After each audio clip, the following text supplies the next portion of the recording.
वाले ने वो बाइक 4 व्हीलर वाले ने वो साइड नहीं दिया, उसकी वजह से वो गाड़ी वाले ने पीछे लिया और क्रेन गाड़ी फंस गया।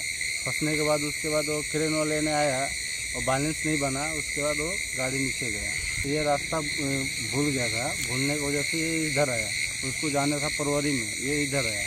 अच्छा अच्छा, गलती से ये रास्ता पकड़ा उसने, गलती से परवरी में जा रहा था वो। परवरी में जा रहा था। ते तो राती हो येल्लो तो मातसो नेमलोलो हांगा आनी मातसो खंय जाल्यार ते पडलो सकयलो डायरेक्ट म्हणजे तो भितून लोड बीट आहलो भितून हेचो बीन कितें म्हणटा ते बेतो आहलो कॉन्क्रीट आहले पळय तो भितून सगलो आहा भितून वजनान तो तेवटेन पडलो। एक गाडी वयताली मरे तेणें सायटीक घेतली, सायटीक घेयना फुडें तो मातसो नेमलो आनी थंयच उरलो तो मागीर आनी एक अर्द्या वरान सुमार तो मागीर तेवटेन पडलो ना। हे आमी रस्तो हांगा हे करताले, रस्तो ते वायंडींग कितें करताले आनी रस्त्याचें काम चालू तो हो हांव नको बोलसून तो हो येयल्लो आनी तो परवरी तेवटेन खंय तरी वयतलो ना, मे बी तेवटेन खंय तरी वयतलो।